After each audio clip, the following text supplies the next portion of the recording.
Hello and welcome to News Intervention. Today we are going to discuss about the fake encounters. The fake encounters being done by the Pakistani regime against unarmed, innocent Baloch citizens. Hardly a week passes by in Balochistan where we do not hear about some kind of an enforced disappearance or extrajudicial killings, cold-blooded murders across Balochistan by these Pakistani security forces and the Pakistani regime and their intelligence agency ISI. The world was still coming to terms about Karima Baloch's cold-blooded murder at Toronto in Canada. This was in December 2020, and in this new year, 2021, we hear about 5 Baloch people being killed in cold-blooded murder. Ironically, this has been done by the Counter-Terrorism Department, the CTD of Pakistan. What is it? We got to understand about it from a very special guest, Mr. Abdullah Abbas. He is the Information Secretary and the spokesperson of Human Rights Council of Balochistan.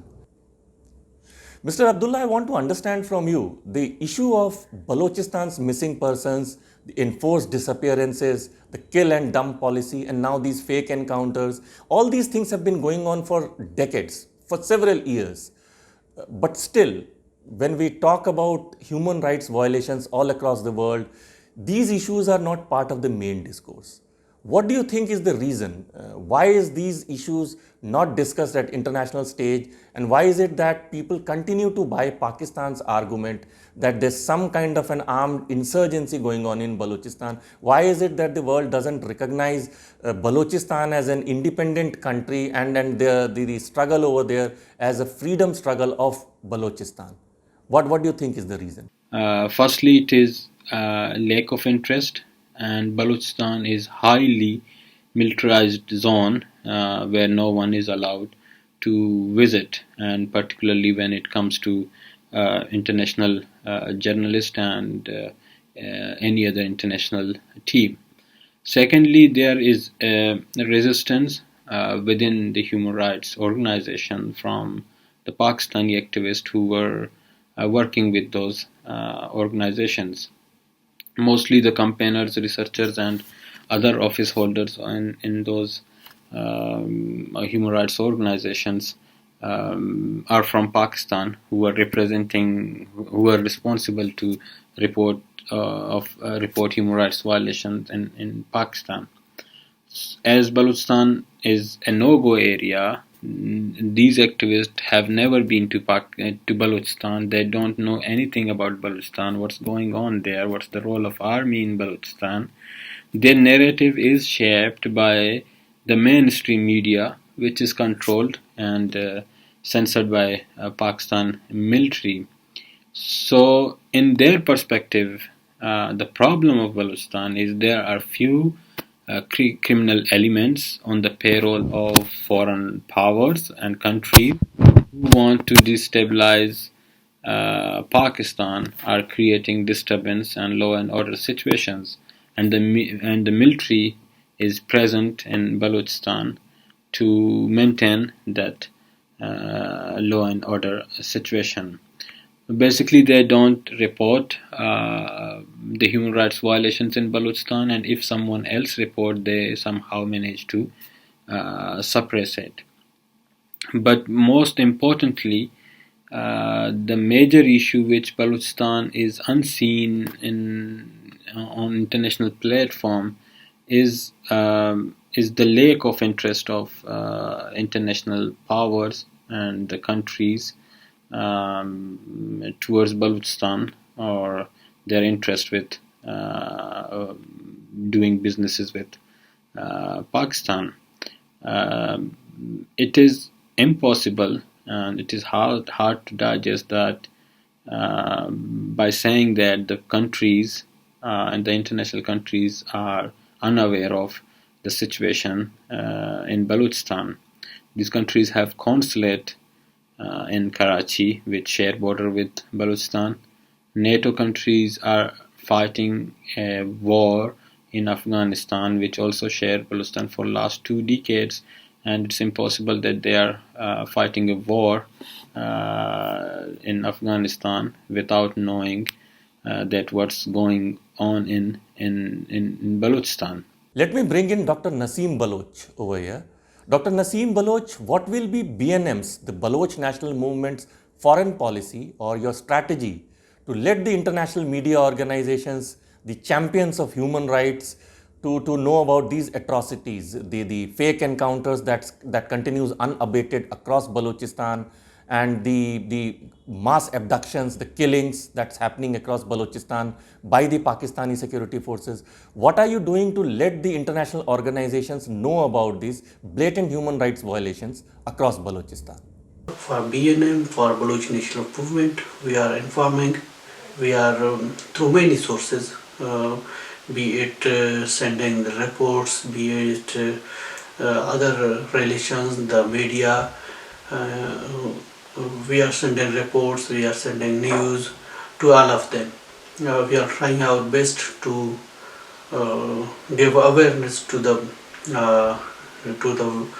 international people, to the international organizations, the responsible organizations which are formed for the security, for the human rights, for the giving our best to make reach our voice to the international forums. Now it is the duty of the international bodies. Our neighboring countries must react. Other countries also must react against such brutalities. We are giving our best to spread awareness by writing, by agitations. You can see BNM has organized so many agitations against these brutalities on different cities and different countries of the world. So we are trying our best against it. Let me have a point of view from Dr. Zafar Baloch of the BNM, the Baloch National Movement.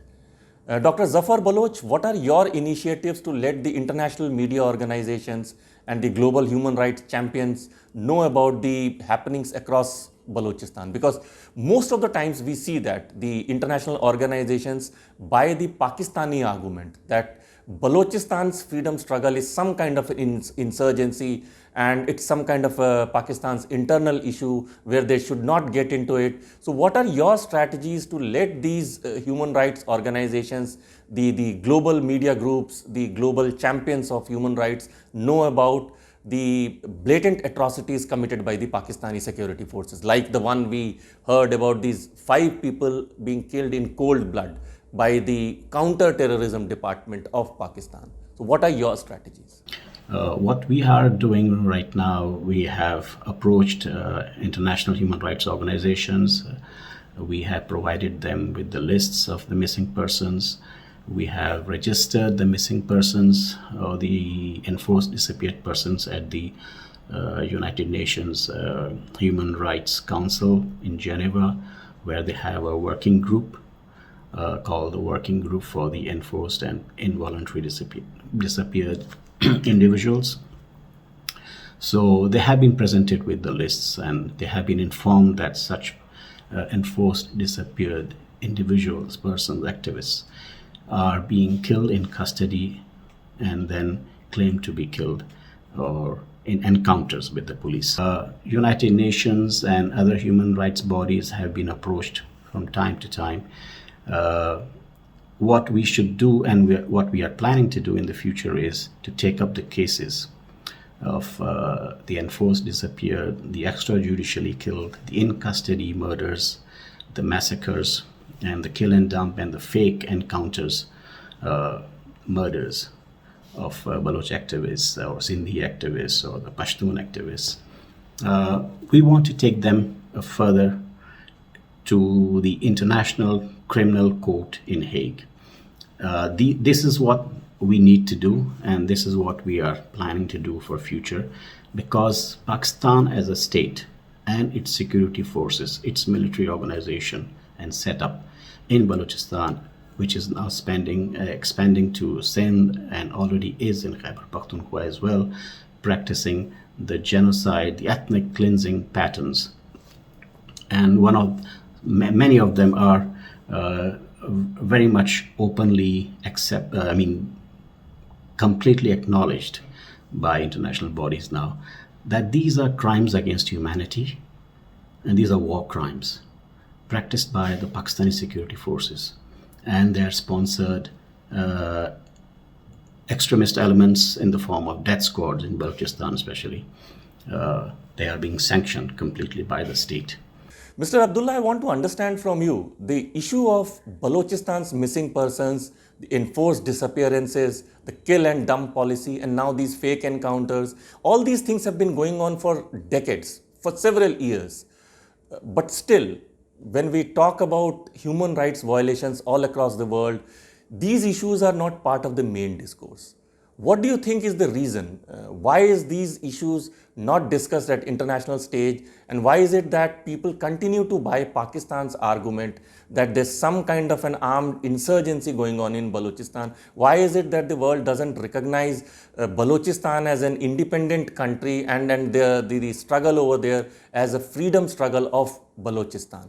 What do you think is the reason?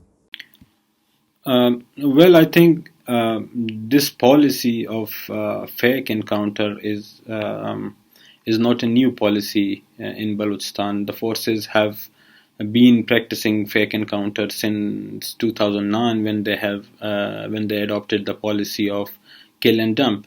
If I'm allowed, I will give you example of two incidents. In June 2015. A school teacher, Baitullah, was abducted from a hotel in his hometown Tump area of district Kech. The forces issued a statement the next day that they have arrested a militant commander from Tump. 2 years later, probably it was in April 2017, Baitullah along with 4 other people were shot dead, and the forces came up with another statement that they were attacked, and in retaliation they have killed 5 terrorists. Those people who were killed along with Baitullah were abducted from different areas at different times, and even one of them was abducted from Karachi and later brought to Balochistan. Similarly, Abdul Bari Nichari, Ijaz Ahmad Nichari, and Javed Bangulzai. All 3 of them were abducted in August 2016. They were brought in front of a TV channel to give their testimonies, and a month later they were shot dead, and the forces gave the same justification that they were attacked, and in retaliation 3 people were killed. The tragedy is no one in Pakistan, neither judiciary nor the government have ever investigated or inquire about these killings. That how come people who are already in the custody of forces, how come they attack the forces, and in retaliation they were killed. So basically, this fake encounter is not a new phenomenon in Balochistan, and for last few years the forces have been practicing the policy of collective punishment, that all those activists who are out of the reach of the state and the military, their families were being targeted. So it was also a message for all those activists who are out of their reach, that if they are out of reach, their family will suffer for their actions. They have been practicing it for last 2 decades, and no one has ever been held accountable for these brutal crimes, and that's how the lives of people in Balochistan are vulnerable, and the level of impunity which the forces enjoy. Let me give you some statistics. 480 people were abducted and they went missing last year in the year 2020. Last year, Hayat Baloch, a student, was killed in front of their parents by the Pakistani security forces. A 4-year child, Bramsh, she was grievously injured by the Pakistani security forces. Her mother was shot dead, point blank, because she resisted the death squads, the Pakistan army-backed death squads. Similarly, Kulsum Baloch was killed.